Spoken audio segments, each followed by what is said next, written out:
Good morning everyone.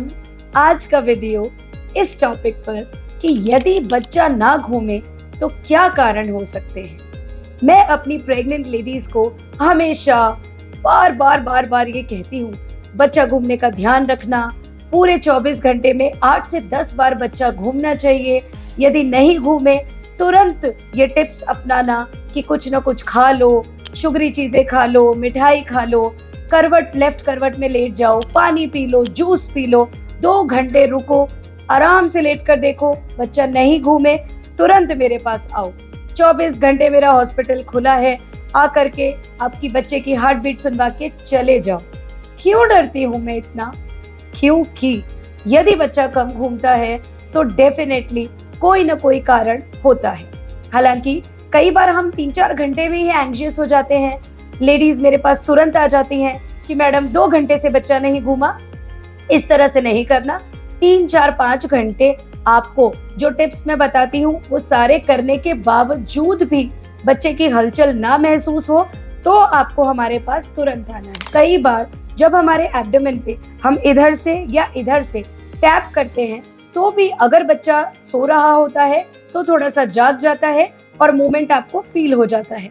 तो हमेशा पेट को टैप करिए। इसके अलावा खाइए, पिए, सोइए, फिर भी महसूस नहीं हो तुरंत आइए। क्यों? क्या कारण हो सकते हैं?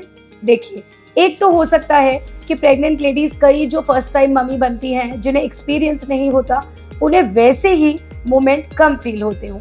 कई बार हमारे एब्डोमेन की मसल्स शुरू में फर्स्ट बेबी में बहुत टाइट होती हैं तो भी हमें मूवमेंट फील नहीं होता।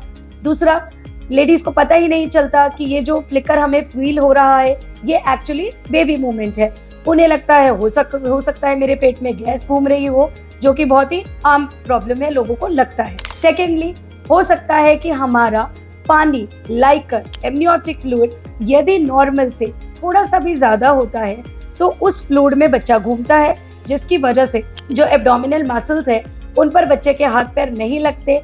यूट्रस इतना एक्सपैंड हो जाता है कि उन्हें फील नहीं होता कि बच्चा घूम रहा है कि नहीं घूम रहा। तो इसलिए पॉलीहाइड्रोएमनियोज भी बच्चे का मूवमेंट कम फील होने का बहुत कॉमन कारण होता है।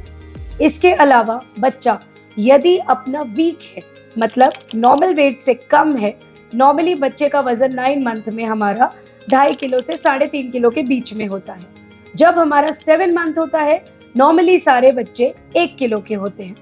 8th मंथ खत्म होते होते नॉर्मली बच्चे 1.25-2 किलो के होते हैं।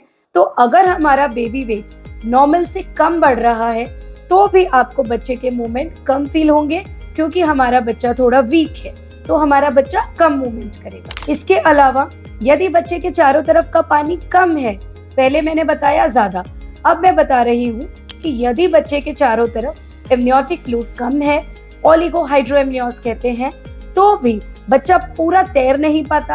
बच्चे के मूवमेंट के लिए जो फ्लूइड चाहिए वो उसे मिलता नहीं है तो भी वो कम मूवमेंट करता है, सुस्त हो जाता है। तो उस कंडीशन में भी हमें बच्चे का मूवमेंट कम महसूस होगा। इसके अलावा यदि हमारा बच्चा उल्टा है, ब्रीच है या टेढ़ा है तो भी हमें मूवमेंट इतना फ्रिक्वेंटली फील नहीं होता, क्योंकि कई बार हमारे यूट्रस की शेप जो होती है वो नॉर्मल ऊपर से ब्रॉड और नीचे से सकड़ी। कई बार हमारा बाइकॉर्नुएट यूट्रस होता है, यूनिकॉर्नुएट यूट्रस होता है। नॉर्मल यूट्रस की जगह अगर हमारे यूट्रस में कोई भी बनावटी खराबी होती है तो भी हमारा बच्चा उल्टा, टेढ़ा, इस तरह की शेप का होता है तो पूरी गुलाइटी नहीं खा पाता, पूरा मूवमेंट, फ्री मूवमेंट बच्चे का नहीं हो पाता। इसके अलावा यदि हमारा ब्लड प्रेशर नॉर्मल से ज्यादा है तो भी मूवमेंट फील नहीं होता। अगर हमारी शुगर एबनॉर्मल है, GDM जेस्टेशनल डायबिटीज मेलाइटिस है, तो बच्चा नॉर्मल से ज्यादा वेट का हो सकता है, भारी हो सकता है, तो भी क्योंकि बच्चे का वेट ज्यादा हो गया, उसे स्पेस कम मिला तो मूवमेंट फ्री हो नहीं पाता। अगर हमें कोलेस्टेसिस, मतलब कि जो लिवर की एक दिक्कत होती है जिसमें लिवर के एंजाइम्स SGOT, SGPT बढ़ जाते हैं, माँ को पूरी बॉडी पे खुजली आने लगती है, लाल दाने हो जाते हैं, उस कंडीशन में भी हमारा बच्चा नॉर्मल से थोड़ा वजन कम होता है, IUGR या वीक बेबी होता है। इसके अलावा पानी भी कम हो सकता है। तो जिन मरीजों को कोलेस्टेसिस होता है या प्रेगनेंसी में अत्यधिक लाल दाने और खुजली की दिक्कत होती है, उन्हें भी मैं हमेशा चेतावनी देके रखती हूँ कि बच्चे का मूवमेंट पूरे दिन में 8 से 10 बार होना चाहिए, नहीं हो तुरंत आइए, क्योंकि इन मरीजों के अंदर लिवर एंजाइम्स बढ़ने की वजह से प्लाजेंटा पूरा ब्लड कई बार बेबी को नहीं दे पाता, जिसकी वजह से बच्चा पेट में मेकोनियम या पॉटी पास कर सकता है, जिसे वो बाद में ड्रिंक कर सकता है, तो फिर उसका मूवमेंट नॉर्मल से कम होगा। ये एक इंडिकेशन होता है, तुरंत हॉस्पिटल आइए। हम बच्चे की धड़कन सुनते हैं, यदि बच्चे के फीटल हार्ट हमें 120 टू 160 जो कि नॉर्मल रेंज है इससे कम मिलती है, या टैकीकार्डिया 160 से ज्यादा मिलता है, तो ये इंडिकेटर है कि हमें तुरंत डिलीवरी करवानी चाहिए। अगर हमारे पेट में ट्विंस हैं, 2 बच्चे हैं, तो भी दोनों बच्चे आपस में धक्का मुक्की करते रहते हैं, दोनों को पूरा फ्री स्पेस नहीं मिलता मूवमेंट का, उन पेशेंट्स में भी वो हमें यही कहते हैं कि मैडम बच्चे का घूमना ध्यान ही नहीं पड़ता, क्योंकि जगह ही नहीं है, तो बच्चा अपने हाथ पैर पूरी तरह से खोल नहीं पाता, क्योंकि एक बच्चा दूसरे बच्चे के स्पेस को ले लेता है। ये सब कॉमन इंडिकेशंस है जब आपका बच्चा कम मूवमेंट करेगा। लेकिन आपको ध्यान रखना है, बच्चा अगर मेकोनियम पेट में पास कर दे, आपको जरूरत से ज्यादा फीवर हो, क्रोनिक आपको डायरिया हो, आपका न्यूट्रिशनल स्टेटस भी नॉर्मल से कम हो, जिसकी वजह से प्लाजेंटा यदि बच्चे को ऑक्सीजन कम देता है, न्यूट्रिशन कम देता है, तो भी बच्चा डिस्ट्रेस में आते आते, क्योंकि उसे पूरी ऑक्सीजन और न्यूट्रिशन नहीं मिलता, तो भी बच्चा कई बार पॉटी कर देता है। जो बच्चा पॉटी करता है, मेकोनियम पास कर देता है लॉन्ग टर्म डिस्ट्रेस की वजह से, तो भी क्योंकि वो उसे पीता है तो वो उतना हेल्दी नहीं रह पाता, तो वो धीरे धीरे अपना मूवमेंट कम करता है।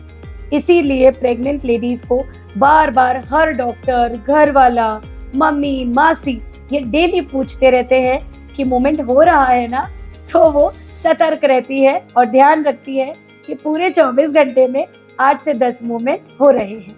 यदि नहीं होते, तुरंत अपनी डॉक्टर के पास जाइए, आप सोनोग्राफी कराइए, या फिर CTG कार्डियोटोकोग्राफी मशीन होती है, जिसे हम पेट पर लगा करके बच्चे की धड़कन, बच्चे का मूवमेंट ये सब देख सकते हैं। सोनोग्राफी भी करके 5 मिनट तक मैं देख लेती हूँ कि बच्चा मूव कर रहा है कि नहीं, पेशेंट को भी दिखा देती हूँ, उसको भी तसल्ली हो जाती है। फिर भी फील नहीं होते तो हम ड्रिप्स देते हैं। डेली आपको ग्लूकोज की ड्रिप दी जाती है, यदि आपको शुगर की दिक्कत नहीं है, एक प्रोटीन की ड्रिप दी जाती है। इसके अलावा हम पैकेट्स देते हैं प्रोटीन के, शुगर के, ताकि आप वो पिएं तो आपके बच्चे को और आपको पूरी एनर्जी मिले और उसका मूवमेंट हो। नॉर्मली ये ड्रिप्स लगातार 3 दिन तक दी जाती हैं, अदरवाइज एक दिन छोड़कर एक दिन भी हम ये ड्रिप्स ले सकते हैं। तो इसीलिए प्रेग्नेंट लेडीज अपना ध्यान रखें, बच्चा हेल्दी है कि नहीं, किक्स और मूवमेंट्स का ध्यान रखें, वॉक करें, लेफ्ट लेटरल करवट सोएं, आराम से म्यूजिक सुन के अपने बेबी को फील करें, उससे बातें करें, ताकि मदर और बेबी का बॉन्डिंग शुरू से बन सके। और अपने डॉक्टर से भी एक हेल्दी बॉन्ड बनाइए, ताकि आप ये सब क्वेश्चंस अपने डॉक्टर को लगातार पूछ सके। अगर आपको कोई भी झिझक उनसे है तो मैं आपके लिए आई हूँ, आप मुझसे क्वेश्चंस पूछिए।